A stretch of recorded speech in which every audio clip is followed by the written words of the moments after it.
எழுத்தாளர் அழகுமித்திரன் அவர்கள் எழுதிய உப்பா புட்டுக்கடை நாவல் அத்தியாயம் 13.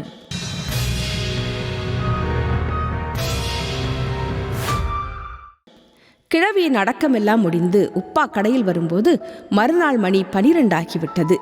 பெஞ்சில் ஏ அல்லாஹ் என்று சொல்லிக்கொண்டு உட்கார்ந்தார்.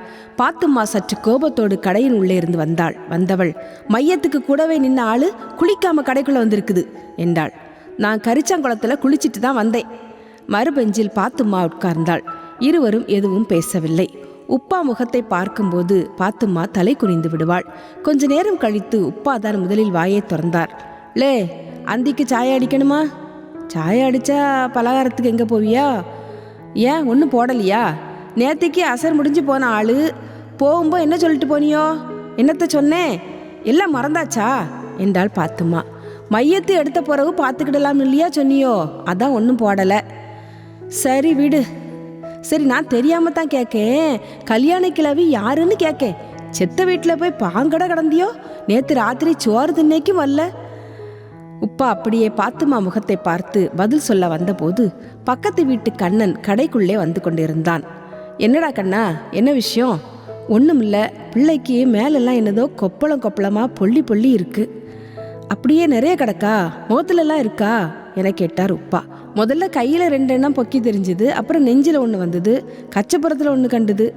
அப்போது அக்கி இல்லை, அம்மா தான் போட்டிருக்கு.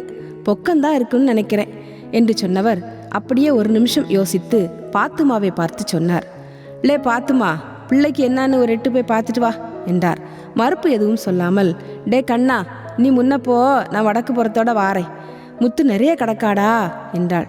கண்ணன் உம்மாவை பார்த்து என்று தலையசைத்தான். பாத்தும்மா கண்ணன் வீட்டிற்கு போனாள்.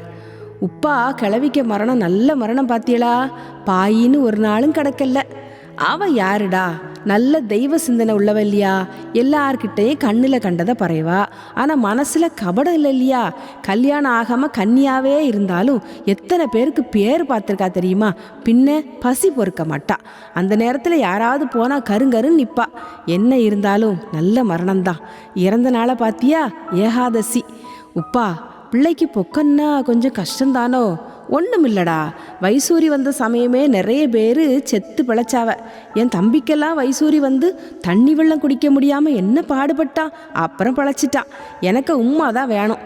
பத்தியமாக இருந்து காப்பாத்தினா. தைரியமாக இருக்கிறவங்களுக்கு இந்த நோய் வராது. நீ முத்தாரம்மைக்கு ஏதாவது நேர்ச்சை உனக்கு முடிஞ்ச அளவுக்கு நேர்ந்துக்கோ. பிள்ளைக்கு நம்ம வைத்தியர்கிட்ட சொல்லி கஸ்தூரி ராதி குளிசையும் நொங்கு கருக்கு தண்ணி வாங்கி நல்லா குடு. சிவப்பு பழம் மட்டிப்பழம் வாங்கி கொடு. நொங்கு தண்ணி சீரக தண்ணி கிளி கட்டி சொட்டு சொட்டா எடையும் முறையும் கண்ணில் விடு. எல்லாம் அந்த ஆத்தங்கர தாயும் முத்தாரம்மனும் காப்பாற்றுவாங்க போ. எனக்கு வீட்டுக்காரி போயிருக்கல்ல, அவள் அக்கியா அம்மனான்னு பார்த்து சொல்லுவா. நீ பயப்படாமல் போடா.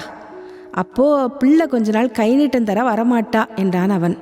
அல்லா இருக்காண்டா, அவன் எல்லாம் பார்த்துப்பான், நீ போடா என்று கூறிய போது பள்ளியில் பாங்கு ஓசை கேட்டது. உப்பா பள்ளிக்கு போவதுக்கு தயாரானார். லா ருக்கியா, ருக்கியா என கூப்பிட்டார். என்ன மூத்தப்பா என சாயிரா குரல் கொடுத்தாள். ருக்கியா எங்களா போனா? கடை இல்லையா? அவர் அபிஷா தாத்தா வீட்டில் டிவி பார்க்க போனா. ஏன் நீ போவலியா? மூத்துமா வந்த பிறகு போகிறேன். டிவின்னே அலைங்கோ என்று உப்பா சொன்னபோது சாயிரா எதுவும் சொல்லாமல் மௌனமாக நின்றாள். மூத்துமா வந்தா நாளைக்கு உள்ளதுக்கெல்லாம் சாதனம் வாங்கி அரைக்க சொல்லு என்றார். சாயிரா சரி என்றபோது உப்பா கடையை விட்டு பள்ளிக்கு போக வெளியே வந்தார். அப்போது முத்து வந்தான். டே முத்து, எங்கடா போற? ஒரு இடமும் போவல என்றவனை பார்த்து, நான் பள்ளிக்கு போயிட்டு வரேன், நீ கொஞ்ச நேரம் பாத்துமா வரது வர சாயிராவுக்கு துணைக்கிறிடா என்று கூறி பள்ளி வாசலுக்கு நடந்தார். சாயிராவும் முத்துவும் மாறி மாறி லேசாக சிரித்து கொண்டார்கள். மீனுக்கு பூனை காவல். யார் பூனை? நீங்க தான். முத்து பேசாமல் எதையோ நினைத்தான். ஏன் பேசாமல் நிற்கிதியோ? நான் உங்ககிட்ட ஒரு காரியம் சொல்லணும். என்ன காரியம்? அது நம்ம அன்னைக்கு முடுக்கில் நின்னப்போ மைனி வந்தா இல்லையா? ஊவா வந்தா. அது பேசி சமாளிச்சாச்சு இல்லையா? சேச்சி ரபிசா தாத்தா கிட்ட கூட சொல்ல மாட்டேன்னு தானே சொன்னா. பின்ன என்ன?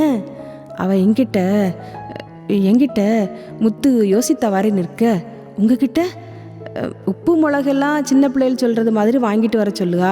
அதுக்கு என்ன, வாங்கி கொடுங்கோ, எதுக்கும் பார்த்து நடந்துக்கோங்கோ, அவளுக்கு உங்கள் மேலே ஒரு கண்ணு, ராத்திரி மோகினி பிசாசு போல உங்களை பிடிச்சு போடுவா, பார்த்துக்கிடுங்கோ என்று நக்கல் அடித்தவாறே கூறி சிரித்தாள். முத்து எதுவும் சொல்லாமல் உண்மையை சரியாக கூறுகிறாளே என்று நிலை குலைந்து நின்றான். பாத்துமா அப்போது பார்த்து உள்ளே வந்தாள்.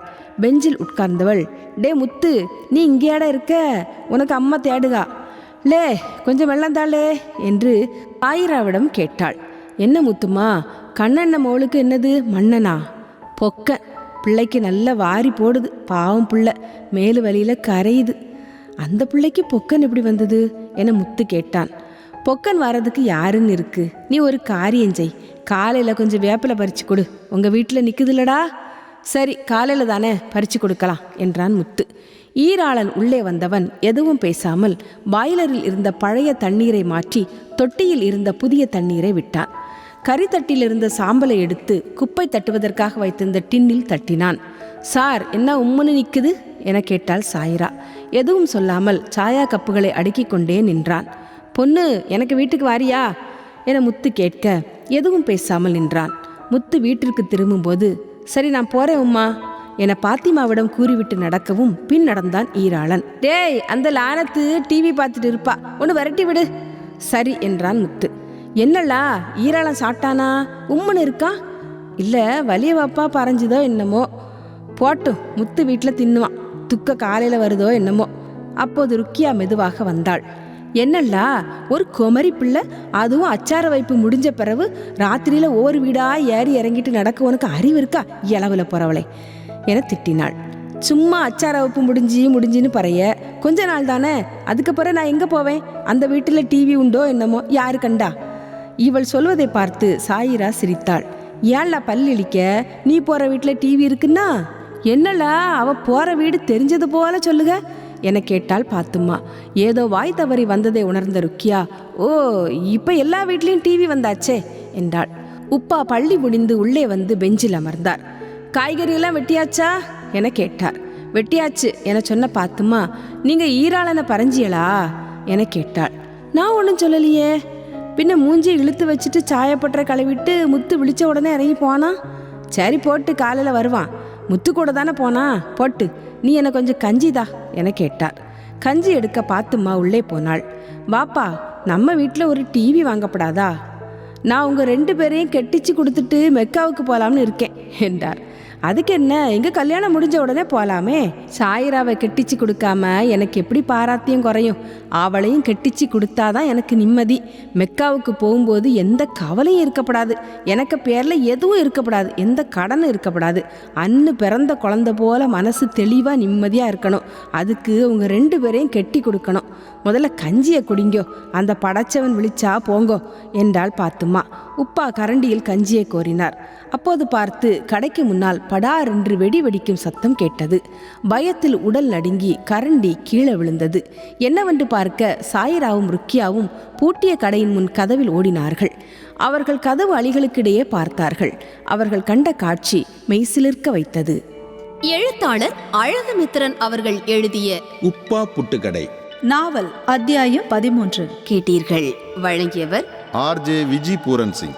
அத்தியாயம் 14 கேட்க தாடகை மைந்தர்கள் யூடியூப் சேனலுடன் இணைந்திருங்கள்.